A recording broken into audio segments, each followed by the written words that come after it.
Part 14। श्रुति कहती है फिर से थैंक यू। वीर कहता है अच्छा ठीक है अब नहीं बोलेंगे। फिर दोनों के बीच खामोशी रहती है और दोनों ही आसमान की तरफ देख रहे थे। श्रुति कहती है वीर एक बात बताइए, जब आप इंटरमीडिएट के बाद क्या करेंगे? वीर कहते हैं ज़्यादा कुछ सोचा नहीं है, पर बड़े पापा से बात करेंगे और अगर वो मान गए तो यहाँ से बाहर निकल जाएंगे, शायद डीयू। श्रुति मन ही मन खुश होती है कि शायद फिर हमारी यहाँ के अलावा भी मुलाकात हो, और सिर हिला देती है। फिर थोड़ी देर बाद दोनों सोने चले जाते हैं। अगली सुबह वीर देर तक सोता रहता है। वहीं आंगन में देव सबसे बात करते हैं और अपनी छुट्टी भी बढ़ा लेते हैं, और संजना और श्रुति के घर पर भी बात कर लेते हैं कि वो कुछ दिन और रुक रहे हैं। यहाँ पर सभी बड़े खुश हैं। सबसे ज़्यादा खुश श्रुति और कविता होते हैं। कविता जो कि यहाँ आने से ही मना कर रही थी कि एक ऐसी जगह होगी और क्या करेगी, यहाँ आकर तो वो यही की होकर रह गई। और श्रुति इसलिए खुश थी कि वीर के साथ कुछ दिन और बिताने को मिलेंगे। वीर जब उठकर आता है तो साक्षी उसे सब बात बताती है और वीर भी खुश हो जाता है। वीर सभी को अपने साथ ढेर सारी जगह घुमाता है। अपने गांव के आसपास के किले, डैम, पार्क, खेत, मंदिर और बाकी आसपास के हर जगह घुमाता है। 4-5 दिन इसी में बीत जाते हैं। वीर राजीव को अपने साथ अपने सारे काम भी दिखाता है। राजीव काफी हैरान होता है कि इतने कम उम्र में उसने इतना कुछ हासिल किया है।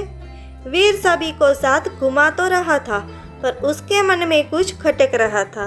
उसे हर वक्त ये लगता था जैसे उसका कोई पीछा कर रहा हो, और जाने क्यों पहली बार उसे किसी जगह से डर लग रहा था। इसी वजह से वो एक सुबह सबको आंगन में इकट्ठा होने को कहता है। बड़े साहब कहता है क्या बात है वीर? वीर कहता है बताते हैं, आप सब ध्यान रखिएगा, खासकर संजना, श्रुति, कविता, राजीव, नयन और साक्षी। आप में से कोई भी बिना मेरे पूछे या बिना मेरे साथ के बाहर नहीं जाएगा। हालत जो भी हो कोई कहीं नहीं जाएगा। अगर आप में से किसी को भी कहीं भी जाना है तो मुझे बता देना और मैं साथ आऊँ। किसी के कुछ समझ नहीं आता कि वीर ऐसा क्यों कह रहा है, पर सभी सर हाँ में हिला देते हैं। वीर जिसे भी कहीं जाना होता था तो उसे अपने साथ ही ले जाता था।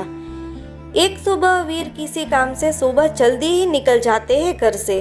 जब नयन उठता है तो वो जिद करने लगता है चॉकलेट्स के लिए, तो राजीव उससे लेकर बाहर मार्केट की तरफ जाता है। कोई था जो इस बात का इंतजार कर रहा था कि कब इन बच्चों में से कोई बाहर बिना वीर के निकले और इसे मौका मिल जाता है। 3-4 घंटे बाद भी जब दोनों वापस नहीं आते तो सब परेशान हो जाते हैं। बड़े पापा कहता है वीर मना किया था तो इन दोनों को अकेले जाने की क्या जरूरत थी? राम कहता है भैया ये सब बात करने का टाइम नहीं है, ये बताइए अब क्या करें?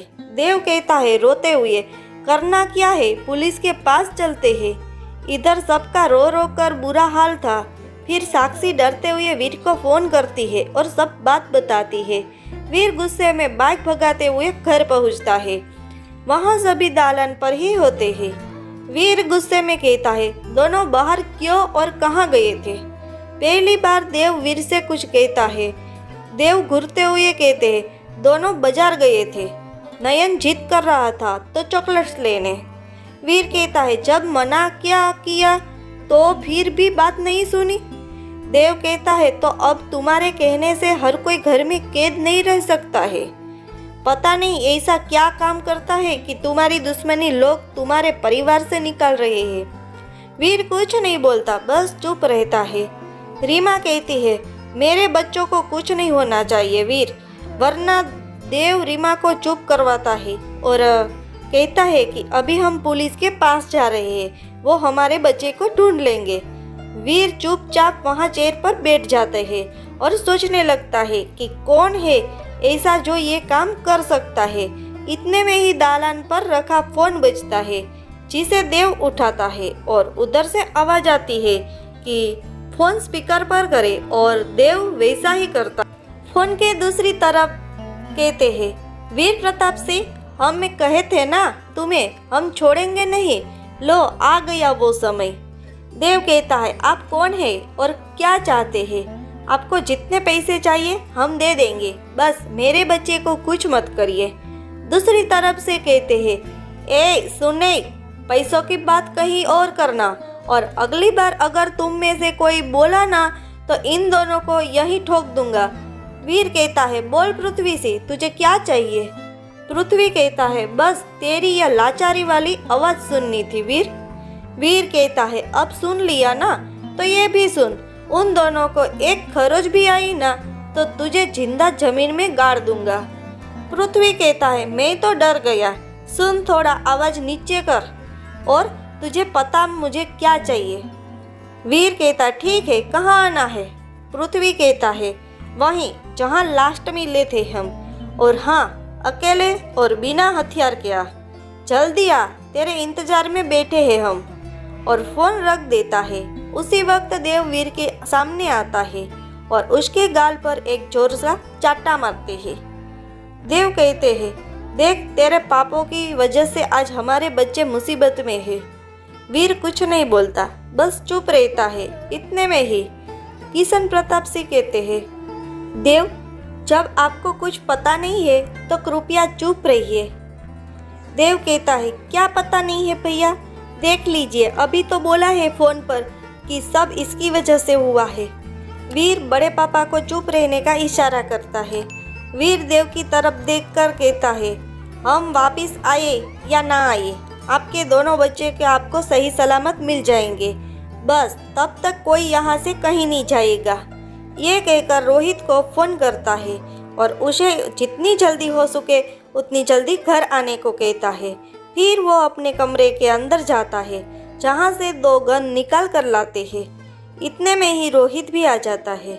वीर कहता है, सुन रोहित, ये गन रख और कुछ भी हो जाए बस दरवाज़ा मत खोल। सब जब तक मैं ना आऊँ और कोई ज़बरदस्ती दरवाज़ा खोले ने कोशिश करे तो गन चलने से हिचकाना मत। रोहित बस सिर हिला देता है और वीर वहाँ से बाइक लेकर निकल जाता है। यहाँ सभी परेशान इधर उधर घूम रहे होते हैं और देव बस वीर के बारे में बुरा भला कहने लगता है।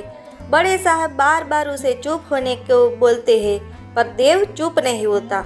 अंत में जब साक्षी से बर्दाश्त नहीं होता तो साक्षी कहती है, चाचा जो चुप हो जाइए, आप कुछ नहीं जानते वीर भैया के बारे में। बड़े पापा कहता है, साक्षी चुप हो जाओ। साक्षी कहती है, नहीं बड़े पापा, अब और नहीं, जब से आए हैं इनकी सुन रहे हैं हम, पर अब नहीं। आप लोगों को वीर भैया ने मना किया है पर अब मैं चुप नहीं रह सकती। देव कहता है, क्या बोलेंगे उसके बारे में, होगा कोई गुंडा। साक्षी कहती है, वाह चाचा जी, जिस लोग भगवान मानते हैं उसे आपने गुंडा बना दिया, तेरी भी लीला अजब है भगवान। देव कहता है, एक गुंडे को आप लोग भगवान बना रहे हैं। साक्षी कहते, वीर भैया फरिश्ता है फरिश्ता।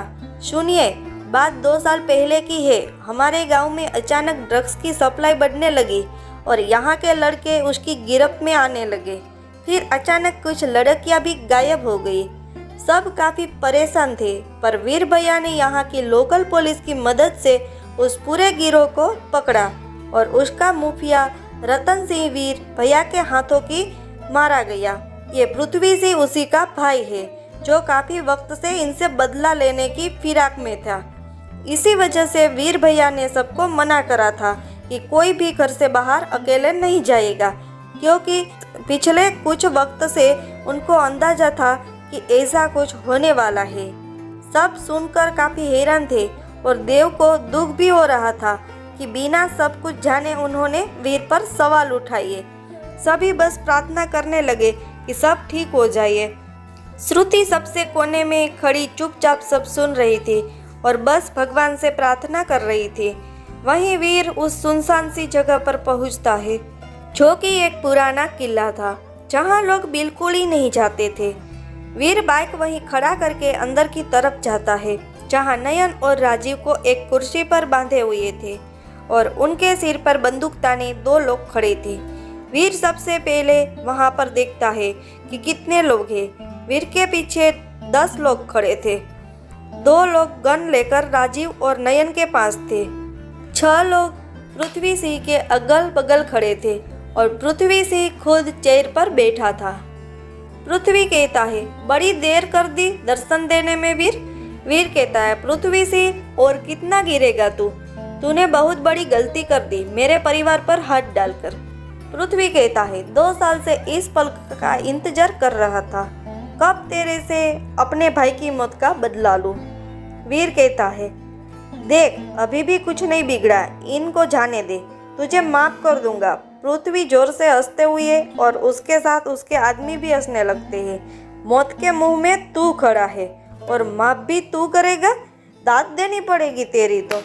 और फिर अपने आदमियों से कहता है कि इसे मारो और जरा भी चालाकी दिखाए तो उन दोनों का भेजा उड़ा देना। आपको ये कहानी कैसी लगी वो कमेंट बॉक्स में ज़रूर बताना।